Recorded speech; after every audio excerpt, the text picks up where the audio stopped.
Hi guys, I am Kisun Kumar and you are most welcome in the Maths Magic YouTube channel। आज हम लोग profit loss and discount के 8 class पढ़ने वाले हैं। तो चलिए आज एक नई टाइप के क्वेश्चन के साथ स्टार्ट करते हैं इस क्लास को। हाँ, अगर चैनल पर नए हैं तो चैनल को सब्सक्राइब ज़रूर कर लीजिए ताकि मैं जब भी वीडियो अपलोड करूँ आपको सबसे पहले नोटिफिकेशन मिले। तो ध्यान से देखिएगा फर्स्ट क्वेश्चन क्या दिया हुआ है। चलिए देखिएगा फर्स्ट क्वेश्चन क्या दिया हुआ है। एक दुकानदार को अपनी वस्तुओं की कीमत क्रय से कितने प्रतिशत ज़्यादा अंकित करनी चाहिए ताकि 20% बट्टा देकर भी वह 10% का लाभ कमाए। फिर से मैं क्वेश्चन रिपीट कर रहा हूँ, ध्यान से देखिएगा। एक दुकानदार को अपनी वस्तुओं की कीमत क्रय से कितने प्रतिशत ज़्यादा अंकित करनी चाहिए ताकि 20% बट्टा देकर भी वह 10% का लाभ कमाए। तो चलिए देखते हैं इसे कैसे सॉल्व करेंगे। यहाँ पे बोला गया है कि वस्तुओं की कीमत क्रय से कितना प्रतिशत ज़्यादा अंकित करनी चाहिए ताकि 20% बट्टा देकर 20% बट्टा दे रहा है। ऐसे क्वेश्चन में याद रखिएगा, बनाने का तरीका ध्यान से देखिएगा। 20% का बट्टा यानी कि 20% का डिस्काउंट दे रहा है। तो 100 में अगर 20% का डिस्काउंट दे दिया गया है तो कितना में बेच रहा होगा? 80 में। यानी तो ऐसे भी कर सकते हैं, यहाँ पे 80 लिखना है यानी कि 80 रुपया। चलिए आगे देखिए आप। 10% का लाभ कमाए। जो लाभ रहेगा उसे क्या करते हैं? 100 में जोड़ना है यानी कि अंकित मूल्य को क्या लिखेंगे? 110 रुपया। आप ध्यान दीजिए यहाँ पे कितना की वृद्धि हो रहा है। 80, 200 और 110 यानी कि 30 बढ़ रहा है। 30 बढ़ रहा है। तो चलिए देखिए आप, बोला गया है कि एक दुकानदार को अपनी वस्तुओं की कीमत क्रय से कितना प्रतिशत ज़्यादा अंकित करनी चाहिए। कितना प्रतिशत यानी कि कितना प्रतिशत वृद्धि हो रहा है। इसीलिए वृद्धि प्रतिशत बराबर कितना की वृद्धि हो रही है? 30 की। किस पे? 80 पे। और प्रतिशत के लिए 100 से गुना। 10 से 10 कैंसिल। चलिए इसे 4 से काटिए। 4 दूना 8, 25 चौका 100 यानी कि 25 तिया 75 बट्टा 2। पूर्णांक में इसे बदलिए 37.1/2%। देखिए ऑप्शन, फर्स्ट क्वेश्चन का ऑप्शन नंबर ए करेक्ट होगा। फर्स्ट क्वेश्चन का ऑप्शन नंबर ए। उम्मीद करता हूँ कि आप लोग समझ गए होंगे। चलिए देखते हैं, नहीं समझ में आए फिर भी चलिए सेकंड क्वेश्चन से देखिएगा।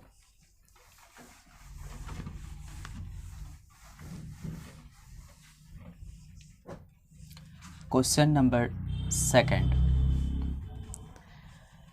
एक दुकानदार को अपनी वस्तुओं की कीमत क्रय से कितने प्रतिशत ज़्यादा अंकित करनी चाहिए कि 10% बट्टा देकर 10% का बट्टा दे रहा है यानी कि सीपी कितना हो जाएगा? 10% का बट्टा यानी कि 10% का डिस्काउंट। तो 100 में अगर 10 का डिस्काउंट तो कितना? 90 बचेगा यानी कि सीपी को आप 90 रुपया लिख सकते हैं। चलिए आगे देखिए अब। एमपी यानी कि मार्क्ड प्राइस कितना होगा? अंकित मूल्य। वह बट्टा देकर वह 30% लाभ कमाए। 30% लाभ यानी कि 100 में 30 को जोड़ेंगे तो कितना होगा? 130 रुपया। ध्यान से देखिए यहाँ पे कितना बढ़ रहा है। 90, 10 और 30 इधर यानी कि 40 बढ़ रहा है। 40 बढ़ रहा है, इसीलिए वृद्धि प्रतिशत बराबर। चलिए देखिए कितना का वृद्धि है? 40 का। किस पे? 90 पे। और प्रतिशत के लिए 100 से गुना। 10 से 10 कैंसिल, ये कटेगा नहीं यानी कि 400 बट्टा कितना? 9। 400 में 9 से डिवाइड कीजिए, देखिए पूर्णांक में आंसर होगा। 400 में 9 से 9 चौक 36, 10 में से 6 घटाएंगे कितना? 4 कैंसिल, 0, 9 चौक 36, 10 में से 6 घटाएंगे 4, कैंसिल, यानी कि 44.4/9%। 44.4/9%। ऑप्शन देखिए सेकंड क्वेश्चन का, option number A. Question number second का ऑप्शन नंबर ए। चलिए नेक्स्ट क्वेश्चन की ओर चलते हैं, क्वेश्चन नंबर थर्ड।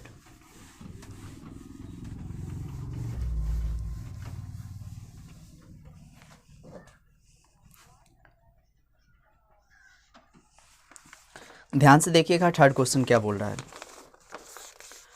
एक दुकानदार अपने सामान पर क्रयमूल्य से 20% अधिक अंकित करता है। क्रयमूल्य से 20% अधिक अंकित करता है। क्रयमूल्य है कितना मालूम नहीं है, तो क्रयमूल्य को यहाँ पे मान लेते हैं। माना सीपी बराबर कितना, 100 रुपया। तो अंकित मूल्य कितना होगा, यानी कि एमपी कितना होगा। ध्यान से देखिए कितना अधिक है क्रयमूल्य से, 20% अधिक है, यानी कि 100 का 20% 20 ही होगा, यानी कि 20 इसमें जोड़ देंगे 100 में, तो कितना हो जाएगा 120 रुपया। नहीं समझे, फिर से देखिए। बोला है क्रयमूल्य से 20% अधिक है, तो इसका 20% निकालिए, देखिए 20 ही होगा। तो 100 में 20 जोड़ेंगे तो कितना 120, यानी कि अंकित मूल्य कितना हो गया 120 रुपया। आगे देखिए, परंतु वह नगद भुगतान पर 30% की छूट देता है। यानी कि अगर कोई व्यक्ति खरीदता है नगद भुगतान, यानी कि तुरंत कैश देता है, तो उसे क्या करता है 30% का छूट देता है। यानी कि आखिर वो बेचा कितना में, यानी कि एसपी बराबर 120 पे क्या करता है 30% का डिस्काउंट देता है, यानी कि कितना में बेच रहा है 70% में। तो 70% इसका निकालिए, 00 से 00 कैंसिल, 12 सत्ते 84 रुपया। चलिए देखिए क्वेश्चन में क्या बोल रहा है। तो उसकी सही हानि प्रतिशत क्या है। स्वाभाविक बात है, खरीदा था 100 में, बेच रहा है 84 में, तो लॉस होगा। यानी कि लॉस बराबर क्या होता है फॉर्मूला, CP माइनस SP, यानी कि 100 माइनस कितना 84। चलिए घटाइए इसे, 10 में से 4 घटाएंगे कितना होगा 6, फिर यहाँ पे 9 में से 8 घटाएंगे 1, यानी कि 16 रुपया का लॉस हुआ है यहाँ पे। तो यहाँ पे बोला गया हानि प्रतिशत, यानी कि लॉस परसेंटेज बराबर, फॉर्मूला होता है लॉस गुने 100 बटा में CP। तो लॉस कितना का 16 का गुने 100 बटा में फिर CP है कितना 100, 100 से 100 कैंसिल, यानी कि 16% का लॉस हुआ है। ऑप्शन देखिए थर्ड क्वेश्चन का ऑप्शन नंबर बी। चलिए अगले क्वेश्चन की ओर चलते हैं, क्वेश्चन नंबर 4।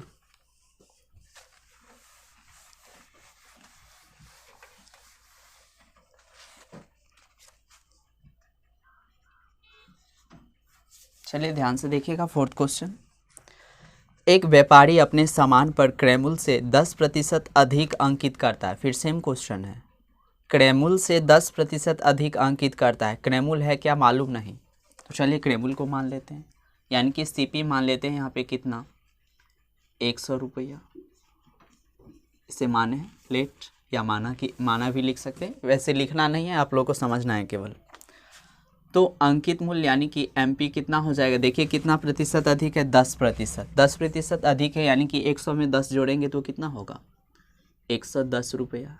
आगे देखिए, यदि वह अपने ग्राहक को अंकित मूल्य पर 10% की छूट देता है, तो इस प्रकार वह व्यापारी कितने प्रतिशत लाभ या हानि प्राप्त करेगा। कितना प्रतिशत का छूट देता है 10% का, तो आखिर वो बेचेगा कितना में, यानी कि SP बराबर 10% का अगर छूट दे दिया है तो बेचेगा कितना 90% में, यानी कि 90 बटा कितना 100, 00 से 00 कैंसिल, 11 नमा 99 रुपया। देखिए क्या हो रहा है यहाँ पे लॉस हो रहा है।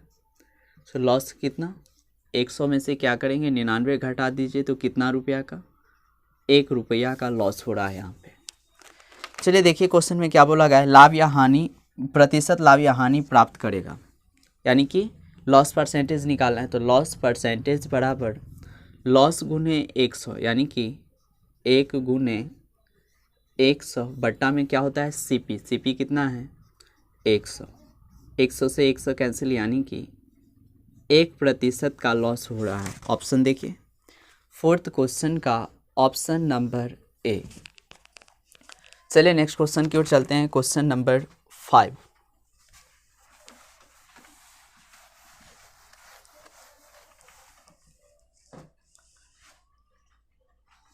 अगर आप लोग नए व्यूअर हैं तो पहले जा कर के स्टार्टिंग से देखिए पूरा वीडियो, तब ज़्यादा समझ में आएगा, क्योंकि मैंने इसे पिछले क्लास तक पढ़ा दिया है तो मैं उतना बेसिक से नहीं बता रहा हूँ। तो कृपया आपसे आग्रह है कि पहले पीछे की वीडियो ज़रूर देखें, उसके बाद ये इस वीडियो को देखिएगा। Question number 5। यदि अंकित मूल्य पर एक 30% की छूट और दूसरी 2 क्रमिक छूट क्रमशः 20% तथा 10% के साथ विक्रय मूल्य का अंतर 72 रुपया है। यानी कि अंकित मूल्य है क्या पता नहीं है, अंकित मूल्य को मान लेते हैं। मान लिया यहाँ पे कि अंकित मूल्य कितना है, 100 रुपया है। चलिए देखिए, आप पहले कितना का छूट दे रहा है, 30% का। तो अगर 100 पे अगर 30% का छूट देगा तो कितना में बेचा होगा वो, 70 रुपया में, यानी कि 70 में बेचा है। चलिए आगे देखिए। इसी तरह और दूसरी 2 क्रमिक छूट क्रमशः 20% तथा 10%, यानी कि इसी पे अब दूसरा छूट क्या क्या दिया गया है, पहले 20% का, तो 20% यानी कि कितना में बेचा होगा, 80% में। तो 80 बटा कितना, 100। इसी तरह फिर कितना का छूट, 10% का, यानी कि 90 में बेचा होगा। तो 90 बटा कितना, 100। 4 जीरो से 4 जीरो कैंसिल, 9 है 72। अब क्वेश्चन में देखिए क्या दिया गया है, विक्रय मूल्य का अंतर।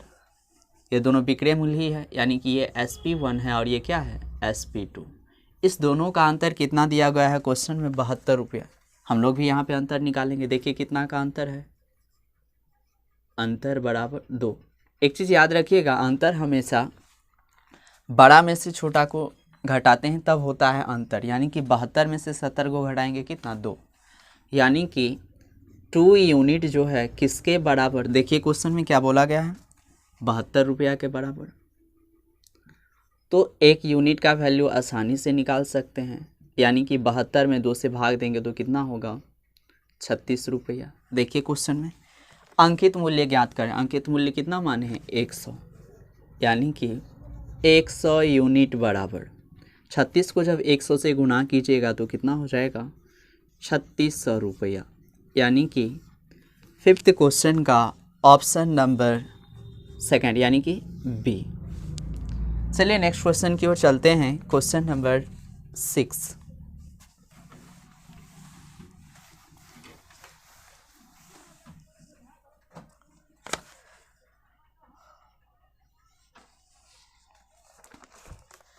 एक दुकानदार किताब पर छपे मूल्य पर 15% छूट देकर 20% लाभ कमाता है। पुस्तक के छपे मूल्य एवं लागत मूल्य का अनुपात ज्ञात करें। चलिए देखिए, अब यहाँ पे लागत यानी कि छपा मूल्य, यानी कि अंकित मूल्य ही होता है छपा मूल्य। तो अंकित मूल्य है क्या मालूम नहीं, तो इसे हम मान लेते हैं। यानी कि MP को हम लोग यहाँ पे 100 मान लेते हैं, ब्रैकेट में लिख लेते हैं लेट, यानी कि माने हैं हम लोग। अब गौर कीजिए, अगर 100 रुपया अगर अंकित मूल्य है तो क्वेश्चन में ध्यान दीजिएगा, 15% छूट देकर 15% का डिस्काउंट दे रहा है, यानी कि आखिर वो बेचा कितना में होगा। 100 पे अगर 15% का डिस्काउंट दिया है तो बेचा कितना में होगा, 85% में। प्रतिशत हटाएंगे बट्टा में 100, 100 से 100 कैंसिल, यानी कि 85 रुपया। आप सिंपली इसे डायरेक्ट भी 85 रुपया लिख सकते थे। 100 रुपया का 15% 15 ही होता है, यानी कि 100 में से 15 माइनस करेंगे तो कितना होगा, 85। आप सीधे से भी लिख सकते थे। चलिए आगे देखिए, 20% लाभ कमाता है। 20% लाभ यानी कि अप एरो, 20 पंचे 100 यानी कि 1/5 लाभ रहता है। तो क्या करते हैं, होल वैल्यू निकालते वक्त क्या करते हैं, इससे जोड़ते हैं। 5 में जोड़ेंगे यानी कि 6 और नीचे वाला छाप देते हैं, यानी कि 6/5। चलिए आगे देखिए आप। तो आप गौर कीजिए, इसका लागत मूल्य यानी कि CP क्या होगा, 85 रुपया में बेचा है। अब याद कीजिए, एसपी से जब सीपी निकालते हैं तो होल वैल्यू का क्या करते हैं, उल्टा गुना, यानी कि 6/5 का उल्टा क्या होगा, 5/6। ये कटेगा नहीं, यानी कि इसे डायरेक्ट गुना कीजिए यहाँ पे, या नहीं तो ऐसे भी अभी छोड़ सकते हैं, या नहीं तो सिंपली इसे गुना कर दीजिए। 25 का 5 छोड़िए, इसे ऐसे ही रहने दीजिए, गुना में सजा दीजिए। 85 गुने 5/6 रुपया। क्वेश्चन में देखिए क्या बोला गया है, पुस्तक के छपे मूल्य एवं लागत मूल्य का अनुपात ज्ञात करें। छपे मूल्य यानी कि अंकित मूल्य और लागत मूल्य यानी कि एमपी और सीपी का अनुपात पूछ रहा है। चलिए देखिए एमपी है कितना, 100, चलिए लिख लेते हैं, अनुपात निकालना है। और लागत मूल्य यानी कि सीपी कितना है, 85 गुने 5/6। यहाँ पे ऊपर में 5 से काट सकते, 5 से काटिएगा तो ये हो जाएगा 20, फिर 5 से कैंसिल, फिर 5 से काटिएगा तो 5 चौका 20, फिर 5 से तो ये 17, यानी कि अभी बचा है ये 4:17/6। अब इसे क्या कीजिए, क्रॉस मल्टीप्लिकेशन कीजिए इसका। 6 को जब 4 से गुना कीजिएगा तो ये कितना हो जाएगा, 24 अनुपात कितना, 17। 24:17। ये ट्रिक याद रखिएगा। यहाँ पे जिसके बट्टा में नहीं रहता है उसमें क्या करते हैं, इससे गुना कर देंगे यानी कि 24, और इसके बट्टा में है तो इसे ऐसे ही छाप देंगे यानी कि 24:17। ऑप्शन देखिए 6 क्वेश्चन का ऑप्शन नंबर बी। चलिए नेक्स्ट क्वेश्चन की ओर चलते हैं। Question number 7।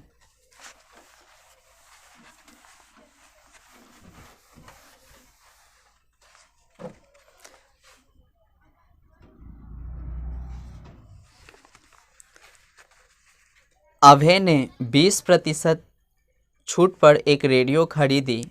उस रेडियो को उसने 15% लाभ पर 690 रुपया में बेच दिया।